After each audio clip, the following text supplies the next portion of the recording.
Bonjour à tous. Vous vous souvenez de moi? Désolé. Welcome to the long-awaited guided listening number 5. Many of you have been asking for this, and when I say many, I mean many. I'm sure you can appreciate that they do take a long time to make, and time is not something that I have a lot of at the moment. Nonetheless, I have been able to set aside some time to make a new installment for you today. So for those of you who don't know, the point of these videos is really to give you advice and to show you how to go about listening to French. I really hope that after you watch one of these videos that you go out and find things to listen to yourself.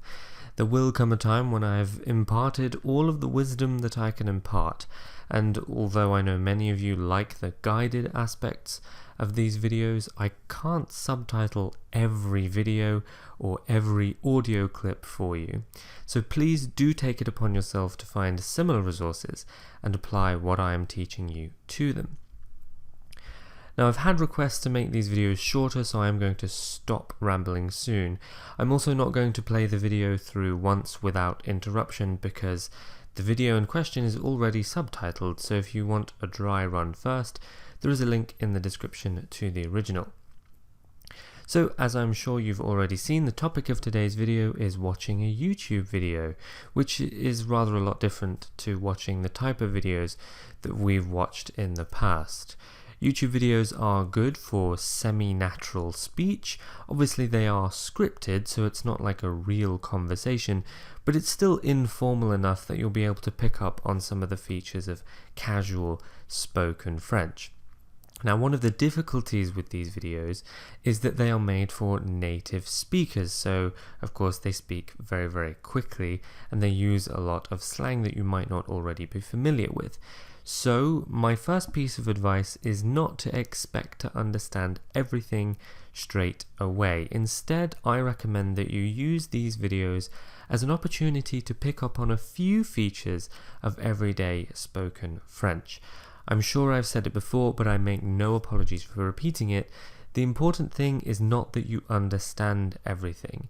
In fact, it's not even that you understand 80%. Instead, the important thing is that you reach the end of the video having learnt something, be it some new grammar, some vocabulary, or even just the pronunciation of a word. Listening should not be about mastering one video, but about preparing yourself for future interactions. I've chosen one of my favourite videos by Cyprien. I'm sure I've spoken about him before. I find his videos not only very accessible, but also wonderfully witty and clever. The video I've chosen also speaks to me as a language learner, so it's no wonder that I like it so much. So, as always, we're going to watch the video together. I will pause every so often to discuss what we've heard, but remember that what you take away from this video could be completely different to what somebody else takes away from it. So don't worry if what I happen to mention is not something that you would have otherwise made note of. Remember, the point of this video is not really about watching this video at all. I could choose anything. Really, it's about what I think you should do and the types of things that you should pick up on as you're watching this kind of video. So, I said a little while ago that I'd stop rambling. I really am going to do that right now. So let's get straight in to Apprendre une langue by Cyprien. Vous savez, j'adore le Japon et en ce moment j'essaie d'apprendre le japonais. Enfin, quand je dis en ce moment, ça fait 10 ans que j'essaye, je ne progresse pas. So the first thing we have here is this use of Onfan. Now you might already know the word Onfan to mean finally, but in this case he's actually using it to correct himself, or rather to add more detail to what he's already said. So he first says, I'm trying to learn Japanese at the moment, and then says, well, actually, when I say at the moment, I've been learning for 10 years and I've not been making any progress. So you could translate it as well, but personally I just think it's better to translate it in terms of an idea, and that is to correct what you've just said. I also think this is a good opportunity to take note of something that you might already be familiar with. If you're not, then we'll just learn something new, but if you have seen this structure before, it's still a good idea to take note of a good example of it, and that is the use of ça fait blah blah blah que, which allows you to tell someone how long you have been doing something. So here Cyprien says, ça fait 10 ans que j'essaye et je ne progresse pas. I have been trying for 10 years and I'm not progressing. The reason that I point this out is that it's a little bit backwards compared to English, right? It doesn't really fit into a similar structure in English. So it's good to take note of these things to get used to hearing them and how they are structured. So again, if you didn't know this pattern before, then there you go. Ça fait time que is this has been happening for this amount of time. Notice the use of the present tense, not the past tense. But if you did already know it, do make note of it as a good example of this pattern. En fait, mon japonais est resté au niveau animé. Nani? Sugoi! Nandenayo? Kawaii ne! Nanda? Autant vous dire, ça me sert pas trop quand je vais au Japon. One verb that I don't think English speakers use enough in French is servir. Here, Cyprien says, ça me sert pas trop quand je vais au Japon. Now, it literally means it doesn't serve me much when I go to Japan. But what he means is it's not that useful to me. And servir à is to be useful to. Okay, ça me sert bien, it's useful to me. We'll see other examples of this later on, and I think it's a really good one to get used to using because the French use it all the time. Irashaimase! Nani? Nani? Kage bunche no jutsu!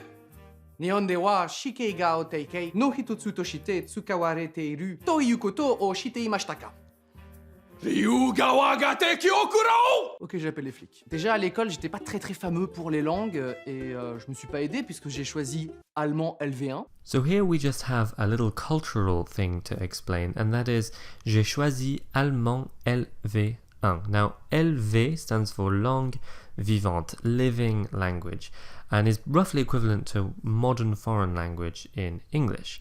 So French school children generally have to choose 2 foreign languages.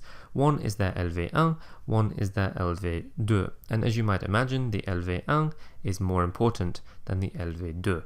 So Cyprien tells us that he chose as his most important foreign language German, which it seems like an odd choice given the importance of English in the world.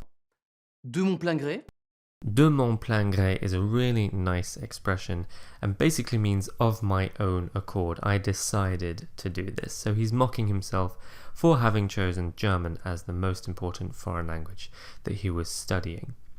Je ne l'explique pas. Déjà, c'est une langue impossible à apprendre, voilà, ce n'est pas possible. Et puis comparé à l'anglais, c'est pas la langue la plus utile. Hein, vous vous en doutez. En fait, quand j'ai choisi allemand LV1, quelle était ma vision du monde exactement? Les États-Unis? Non, moi je crois pas. Non, ça me parle pas trop. Par contre, l'Allemagne, l'Allemagne, je te dis, hein, dans 10 ans, toute la planète, ça parle allemand. This whole section is a little bit quiet, and I am very much of the opinion that if someone is speaking quickly or quietly, it's not really worth taking too much out of it. But if you can hear it, you'll notice he uses the expression par contre here, which basically means however, on the other hand, but is perhaps a little less formal than that and is very much used in everyday spoken French. So I do encourage you to use par contre, where before you might have used cependant or pourtant. Et tu sais, je t'avais dit, j'ai mis des sous de côté, tu te rappelles? J'ai tout investi. Nokia. Ça, ah ouais. Mais tu gardes pour toi. Hein. Bon, les cours de langue, je comprenais rien, c'était une souffrance, mais il y a pire. Now this is something that I bring up every time that I hear it, but I think it's incredibly important. Notice the way he says il y a. He doesn't say mais il y a pire, he says mais y a pire. And this is actually often spelt Y''A. Now, this is not necessarily something that you have to say, especially if your French is at a slightly lower level. Don't force yourself to speak in a more colloquial way like this. If it's more comfortable, say il y a, right? But this is really important for your listening because French people will do this all the time. So at the very least, you need to prepare your ears to hear ya rather than il y a. Of course, if your spoken French is at a high level, you might want to start incorporating this into your own speech. But don't feel pressure to do that. I'm pointing this out more so that you're ready to hear people use it. Les bilingues. Au lycée, j'avais un pote américain. Je sais pas comment il faisait pour supporter les cours d'anglais. Ça devait être horrible. Les cours d'anglais vus par les bilingues. Tenez, l'exercice du jour. Vous avez 1 heure. Psst, psst. Tu veux pas m'aider? C'est l'autre trou. Non mais j'y arrive pas, c'est trop dur de... Here we have a lovely use of the verb arriver to mean to manage or to be able to do something. He says, j'y arrive pas, c'est trop dur. I can't do it, it's too difficult. Why are we using I here? Because the expression is arriver à faire quelque chose. So instead of saying je n'arrive pas à le faire, he can replace à le faire with I. J'y arrive pas, I can't do it. Ah non, c'est l'autre trou à côté. Voilà. Good, Cyprien. Very good. On applaudit Cyprien. Putain, je suis trop bilingue. Jason, t'applaudis ton camarade. J'ai fait le carré. I want to die. Please. En fait, c'est après l'école que je me suis mis sérieusement à l'anglais. Here is a lovely use of the expression se mettre à faire quelque chose, which is to start something or perhaps to commit oneself to something. He says, je me suis mis sérieusement à l'anglais. I committed myself seriously to English. Of course, he could have said, j'ai commencé à apprendre l'anglais. That's perfectly acceptable. But again, if you want to take your French to a higher level, it's worth learning this expression. Pour le travail, pour les voyages, enfin c'est quand même primordial. Moi à l'allemand. Et au final, je trouve que l'anglais c'est une langue plutôt simple à apprendre. Je plains même les étrangers qui veulent apprendre le français. I bring this one up because it's one that I only learnt very late in my French journey. The verb plaindre here means to feel sorry for. So he says, I even feel sorry for foreigners who want to learn French. And I don't know, it took me a long time to learn this expression. I used to say things like, j'ai beaucoup de compassion pour, like I have a lot of compassion for, which is fine, but plaindre is a much simpler verb to use. You might already be familiar with plaindre in its reflexive form, se plaindre, which means to complain, but when it's not reflexive, it means to feel sorry for. Quand ils ont créé l'anglais et le français, les gars, ils sont pas partis dans le même délire. Anglais, excuse-moi 2 secondes, pour la conjugaison du verbe être, t'as fait comment exactement, juste pour savoir. Here I want to talk pronunciation again. Notice he doesn't say tu as fait comment, he says t'as fait comment. Once again, you don't have to do this yourself, you can just say tu as fait comment, but French speakers will often abbreviate tu as to ta, and indeed any other verb that starts with a vowel can be squished together like this. You technically shouldn't, and I do not recommend that you write it, but certainly in speech this is very, very common, and you will hear it several times throughout this video alone. Bah c'est I am, et ensuite c'est la même chose quoi. You are, we are, they are, normal quoi. Here and in other places throughout the video, we have the use of quoi at the end of a sentence. He says, normal quoi. Now this is quite hard to translate, but is basically the same as you know in English. It doesn't really add anything, it's just a way of punctuating the sentence. So, normal quoi is basically normal, you know? Ah non, mais moi j'avais fait... Non, rien à voir. Here we have a really nice expression, rien à voir. Now be careful with this one, it's rien à voir, 3 words, not rien à voir, 2 words, right? Be careful, even French people make that mistake sometimes. And this means completely different, nothing to do with what you said, right? So English makes a suggestion and French says, oh no, what I did is completely different. It has nothing to do with that at all. Je suis parti dans un autre délire. Déjà c'est je suis, donc nous suissons, nous sommes. Vous sommez, alors vous êtes. Hein? Ils êtes? Ils sont. Son S-O-N. T. Mais le T de son ne fait pas de son. Tu dis un ou une canapé? Attends, quoi? T'as donné des genres aux objets? Ah oui, t'as raison. Pourquoi j'ai fait ça? Ça, S-A. Non, C-A. Alors tu le prononces K. Non, ça se prononce ça. Sous le C, j'ai mis une petite couille. Petite, hein. Une petite couille? J'ai l'impression que tu me juges anglais. This is one I bring up very often as well, and that's j'ai l'impression que, I feel like, I get the impression that. So here he says, j'ai l'impression que tu me juges, anglais, I feel like you're judging me, English. Alors oui, j'ai choisi allemand LV1, j'ai pas trop compris pourquoi, mais je comprends encore moins ceux qui choisissent d'apprendre une langue qui n'existe plus. Il y a des gens qui choisissent d'apprendre le latin. C'est une langue morte, hein, donc ça annonce un petit peu l'utilité d'apprendre cette langue, et tu dois rester plus longtemps après les cours. C'est quoi le seul argument qu'on te sort pour apprendre le latin? Ça vous servira à apprendre plus facilement une autre langue.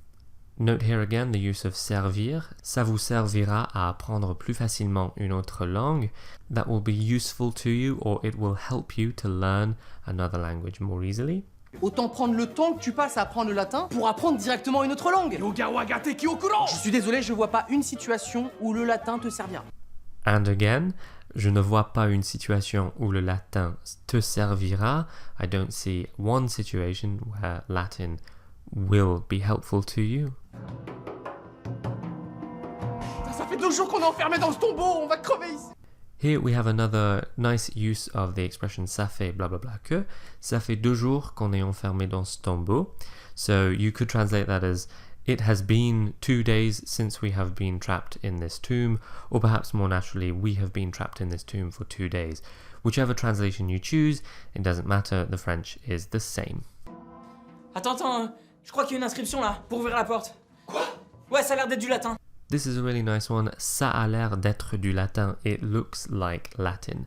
Avoir l'air is a very useful expression in general. It does require a little bit of explanation that I don't have time for right now, but I would just take this one as a ready-made, right? Ça a l'air d'être, blah blah blah blah blah. It looks like. You can use that with anything, not just Latin. Oh yes! J'ai fait 3 ans de latin au collège. C'est du grec. Quoi? C'est du grec. Putain, mais pourquoi t'as fait latin? Mais je sais pas, j'ai paniqué! Eh bah super, on va mourir à cause de toi. J'ai fait allemand L20 aussi. Mais pourquoi? Je sais pas! Quand je m'exprime dans différentes langues, j'ai remarqué que j'avais un baromètre de galère. Plus je galère, plus j'utilise les mains. Here we have a word which is very, very common in spoken French, and that is galère. It's used both as a noun, la galère, and as a verb, galérer, and basically refers to difficulty, hardship, and struggle. Galère is actually a galley, right? One of those big ships with loads of oars, and you can imagine they're really, really hard, right? Because they're massive, and you have to have an awful lot of people rowing to make them move. So galère expresses, as I said, any kind of hardship. So you can even just say, oh, c'est la galère, or c'est galère, and that means it's really, really difficult, it's a real struggle. And here we have baromètre de galère, right? A barometer of struggle, of difficulty. And then he says, plus je galère, plus j'utilise les mains. So the more I struggle, the more I use my hands. So this is also a good demonstration of plus, the more, but I want to focus here on the noun galère, la galère, and the verb galérer. Galère niveau 1. Clairement, on prend pas assez en compte la congo-lexicomatisation des lois du marché. Avec les lois en vigueur, enfin, à un moment, il faut se réveiller. Galère niveau 2. Excuse me, do you know the... I want to go to the beach. Do you know the way to the beach? Okay, this way. Okay, thank you. Galère niveau 1000. Manger... tabemas. Ramène l'amen. With eggs. Tamago. Ici, here.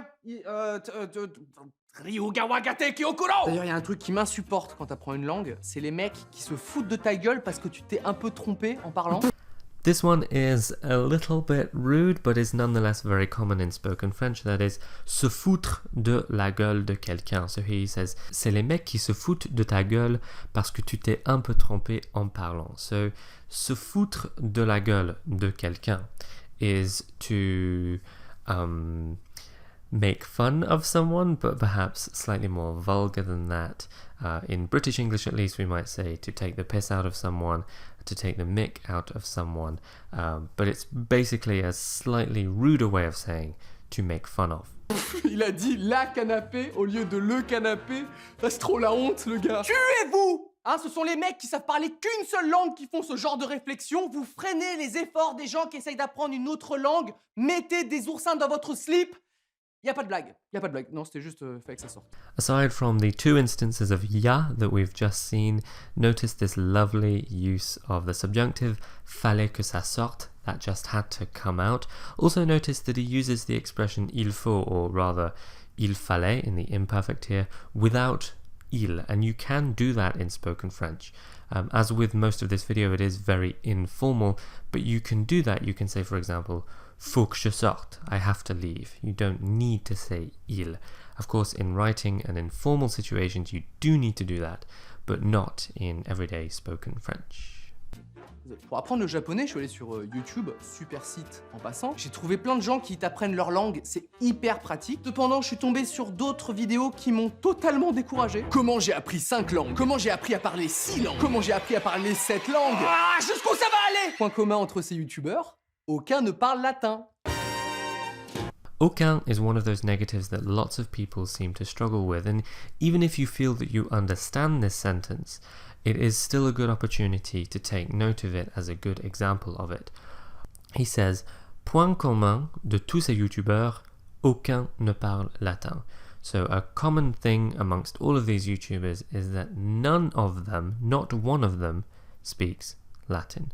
Aucun ne parle latin. None of them speaks Latin. Je fais encore des fautes de français, eux ils parlent quoi? 9 langues? Alors pour me rassurer, je me dis que voilà, ils doivent ressembler à des geeks à lunettes, là, négligés, qui passent leur vie sur leurs bouquins. Salut tout le monde, здравствуйте всем. I speak English, Japanese, Dutch, Russian, French. I'm working towards Mandarin Chinese. Et les beaux gosses musclés en plus! Ils parlent 9 langues, je suis une merde! Putain, j'arriverai jamais! J'arriverai jamais! J'arriverai jamais, j'arriverai jamais. I will never be able to do it. I will never manage to do it. I've already spoken about the use of the verb arriver to mean to be able to, and this again is another nice use of that.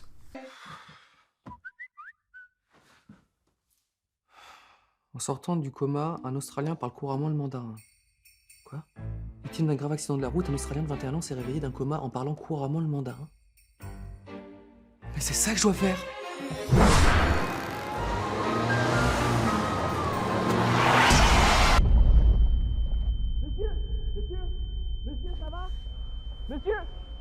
Monsieur, vous venez d'avoir un accident là. Est-ce que ça va? The last thing I want to bring up is something that you may well already be familiar with, but again, I can't stress enough how important it is to still take note of these things, to encourage yourself to use them in your own French, and that is vous venez d'avoir un accident. You have just had an accident.